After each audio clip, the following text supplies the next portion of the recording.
In life, two of the biggest purchases you're going to make is a home and a vehicle, and both are very intimidating, especially buying a vehicle. So today in this episode, I'm sitting down with a person who created their whole car company around trust and helping other people. But not just that, if you stay to the end, I'm going to talk about my car buying experience and talk about 10, 15, seeing 20% interest rates on people and how to get around that and how to purchase the vehicle the safe way. So let's get into it.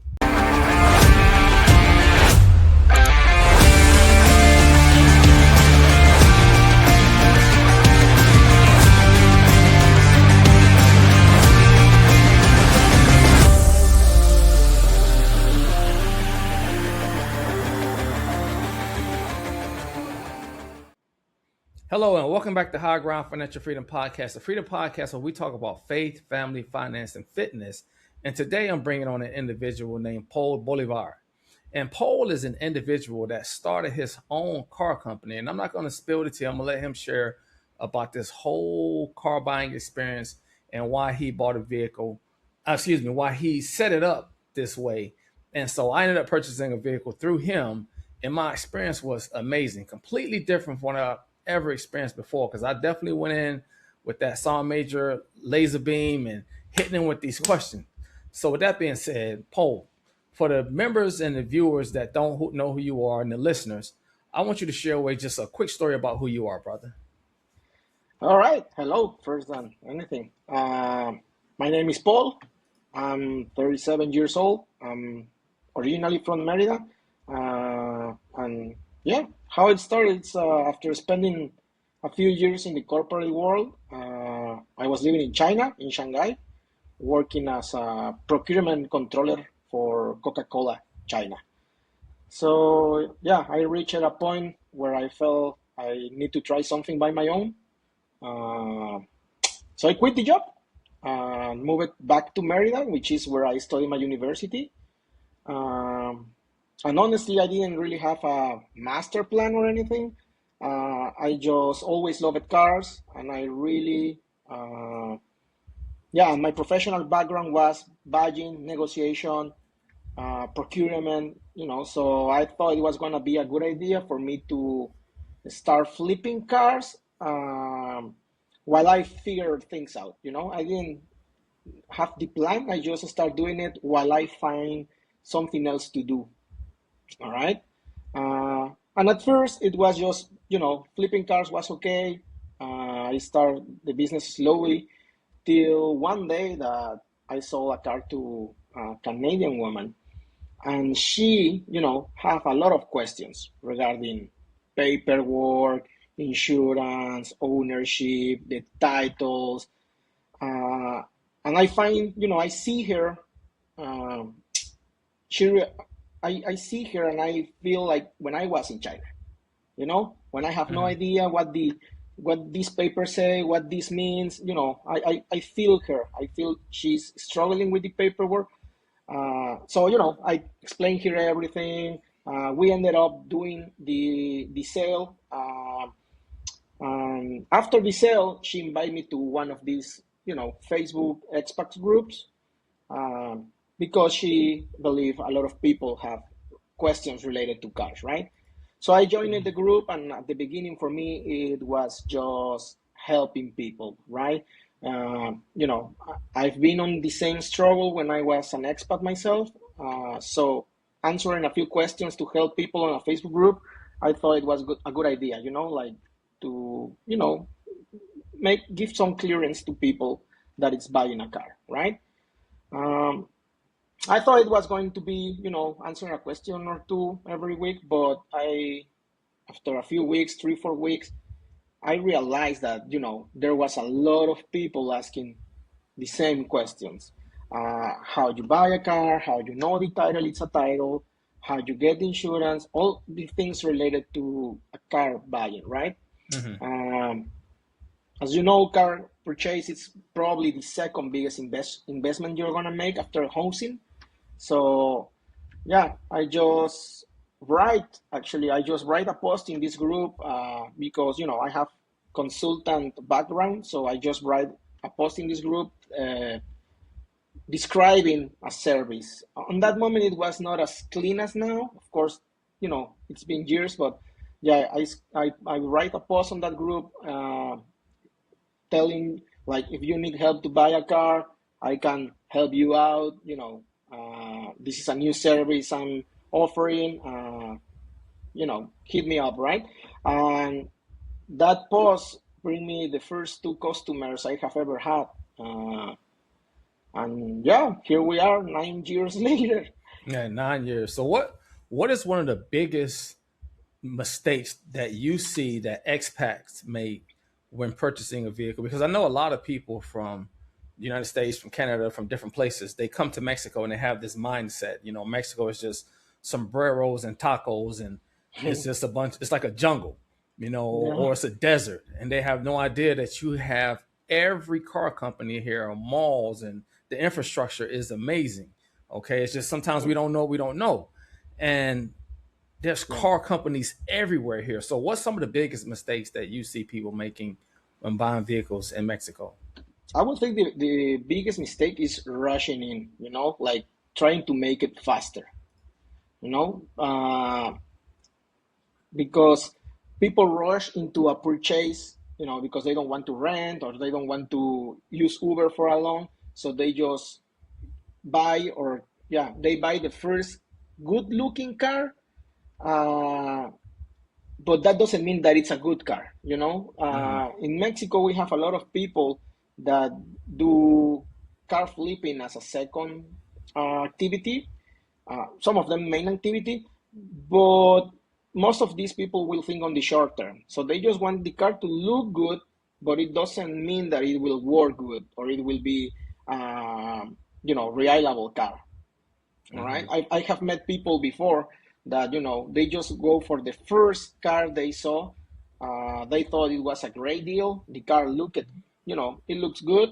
And they overlook the paperwork. They see the car, they see the price, and then overlook the paperwork. They just don't care about the paperwork because yeah, as you know, they don't know, right? Right. So it looks a great deal, and I have several examples of. Oh, I have another example that one time I buy a car for a customer, and they were going to sell the older one, and I ended up figuring out that they were driving a salvage car with no airbags for about 5 years. wow. They didn't know about that. They see the car looked good, the price was incredible, so they thought they were going to get a great deal, and that was the deal. The deal was it was a salvage car, no airbags, and it's really impressive to see a family member being aware that he have been driving 5 years with no airbags. No, that's crazy. No airbags. So, um, does that happen a lot? People end up getting salvage cars that with the engine running and everything working. Yeah, yeah, it happens a lot because in Mexico, the only cars you can buy in an auction are salvage cars. Ah, So people, they buy it on the auction, they fix everything, but airbags, it's really expensive to fix. So it will kill the margin of profit. So usually the car will look like a brand new car. It's just that it doesn't have airbags. man, that's crazy. So, let's talk about that's just crazy right there. No airbags. So let's talk about trust. Okay, and I'll tell you my story. When I put everything in social media, your name popped up like 8 times. Trust Thank this you. guy, he's good, expats this. But even that, me having my military background, it's really hard for me to trust people, especially car dealerships. Car dealerships and car dealers, unfortunately, they take advantage of people. I've seen them take advantage of service members, with hot, huge interest rates. Sometimes 21, 22% interest rates for young men and women serving their country. That's heartbreaking. But even when, after I talk with you over their WhatsApp, it wasn't until I got in front of you and saw your shop and realized, okay, this is not a shop. This gentleman actually has a full dealership and he deals with multiple vehicles. And then I had a chance to really meet you face to face. But what is it? why should people trust you? Because I know what it was for me, but why should people trust you? Well, I think trust comes from consistency and accountability. Um, Sometimes I actually told customers not to buy the car. I'm not the guy that it's leading to make a short-term sale. I don't believe in that. The way I see my business, it's like a long-term relationship with the customer. So um, I would rather lose a sale. I prefer to lose a sale that help somebody to buy a lemon. You know what I mean? Like that doesn't happen to me. I have lost a lot of customers in terms that they buy in another place, but I have never lost a customer because I helped them buy a lemon. You know, Right. and for me that's the really important thing because at the end, people it's buying a new lifestyle. They are Mm-hmm. moving to a country, so you have to adapt to everything, right? So I don't feel it's yeah, a good business just to think in the short term sale, like I'm gonna sell it and whatever, Mm-hmm. it's not how any business that wants to be there in 20 years have to think on the customer as a long term relationship, not just as a quick sale. Mm-hmm. And when you build that consistency in which people see your accountability years after years after years, uh, it's really easy to get customers, right? And it's a healthier cycle because people from 6 7 years can recommend me today because I've been helping them 6 or 7 years with their car, and I always accountable, always helping. Uh, because at the end of the day they will sell me the car back as well. That's a long-term relationship. There Mm-hmm. is cars that I have sold 3 or 4 times the same car because I sell it to somebody 2 years later, it comes back, I help him take care of this car. So we get a new car, I sell the older one, and we just go and go you know How important is that for you? I mean, you speak Spanish, you've traveled the world, you've been an expat yourself. How important is communication and relationships to you? Oh man, I think it's really really important because I know the struggle of the language barrier, and I have lived in several countries, but the one that it's the one with the worst language barrier, I will say it's China, because the letters doesn't look like letters, so people doesn't speak the language. Like if you move to small cities, nobody speak English. All right, so I felt that struggle when I was there. So I always try to be really transparent in terms of communication, letting people know what is happening, because I cannot assume it works the same in all the countries, right? So I always try to explain the all the process we do, how we are gonna do it, and I always, try to reply to all the questions and also invite people to do the questions because sometimes we don't do enough questions, as customers. Mm-hmm. And I think on a car, it's really important here in Mexico because, as I say, people don't just buy the car. They buy the confidence, they buy the peace of mind. If you're hiring somebody, you want the peace of mind so you Mm-hmm. don't deal with that yourself. So communication, it's really important. I would say it's super important. No, Yeah. I agree. And then, in that vein of relationships, let's talk about your family. Are you married? Kids? Yeah, I'm married. I'm 6 years. I get married in 2020 during COVID. We have no kids yet. Probably next year, hopefully. Mm-hmm. Uh, yeah, I come from a fourth generation of business owners. Like my dad, my granddad, and my great granddad have businesses. So I think that really influenced me as a kid. I grew up on a entrepreneurship environment, and I always think I usually used to go and work voluntarily. Like when I was a kid, I liked to go to the restaurant, and I was a cashier on my dad's restaurant. So I work, I trade with the customers. I think those uh, bases really stay with me, and now that I have my own business, I do the same thing that I saw my family did back then on the business as well, right? Like it's always treat people with respect, be transparent, say the truth, uh, to do a business, you don't have uh, to exaggerate things. You can do the business saying exactly what it is. If you offer a good service and you offer a good customer service as well, the business is gonna run on itself. You don't need to force it. You I know. agree. I agree. And you don't just sell cars; you also do car rentals as well. Yeah, we do car rentals, car storage. I have a car wash, everything that is related with a car. And when I sell the car, I also help you with anything on the car. Years later, as I told you, I have cars that I sold in 2020, and I still uh, on the loop when this car need something. Hmm. Uh, and for me, it's easy because I've been doing cars now for 9 years, so I have a lot of suppliers. I know where to fix cars. I know where to get the spare parts. Uh, it's my day to day, right? So for some of my customer, I'm like the grandkid. For some other customers, I'm like a brother. From some other customers, because I also have younger customers than me, I'm like the big brother. But people still, keep me on the loop when the car needs anything. And I offer a lot of services that goes to keeping the car in great shape.